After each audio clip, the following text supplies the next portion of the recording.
बिस्मिल्लाहिर्रहमानिर्रहीम अस्सलामु अलैकुम वरहमतुल्लाहि वबरकातुहू।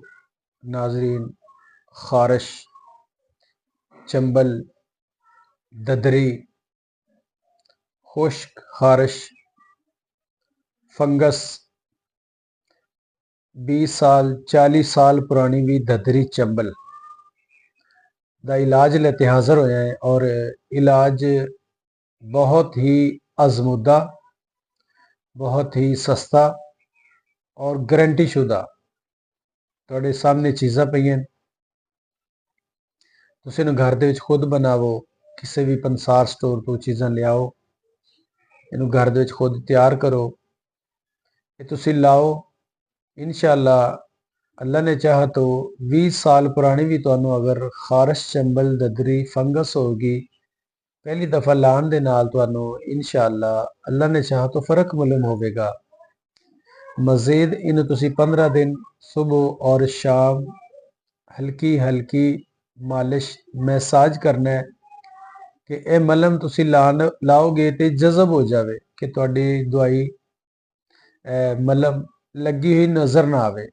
इन्नी क्यों लाओ, इन्ना को इस्तेमाल दियो कि सारी जज़ब हो जाए कि जिस तरह तुसीं घर के अंदर हल्का जिहा सरसों का तेल ला दिओ और सारे नूं इस तरह मल लेंदे हो, वो एक किन्नी पिछे चकनाहट रह जाती है। बिल्कुल इस तरह लाने का तरीका है और बनाने का तरीका भी इंशाअल्लाह तुहानूं असीं अर्ज करने हैं।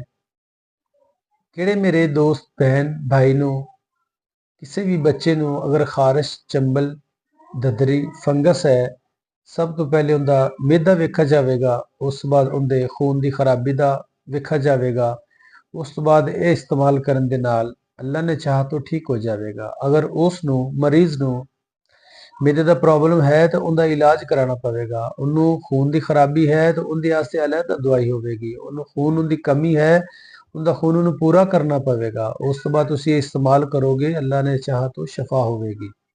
चीज़ां मैं तुहानूं दसन लग्या, चीज़ां तुसीं कापी पेंसिल ते नोट करनी है तो नोट कर लो, इन्हां नूं समझना है जिवें भी इन्हूं समझ लो।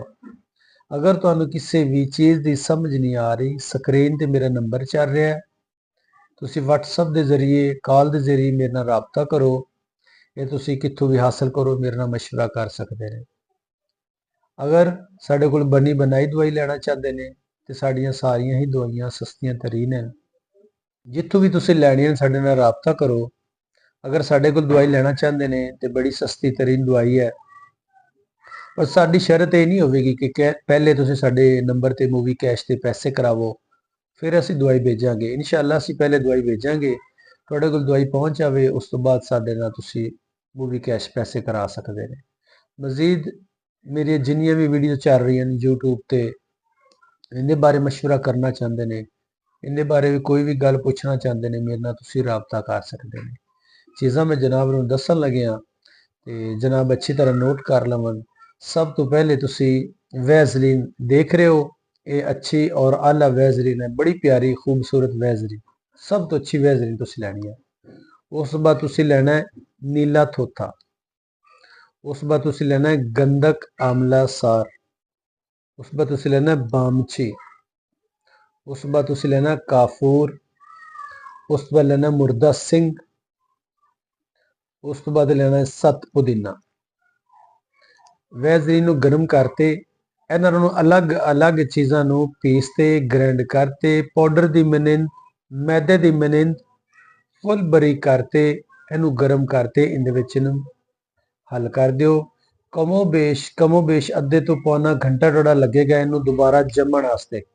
उन्नी देर तुसीं वक्फे नाल हिलांदे रहो, वक्फे नाल हिला ते ये तैयार हो जाएगी।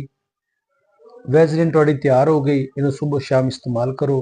जज़ाकल्लाह, अस्सलाम वालेकुम।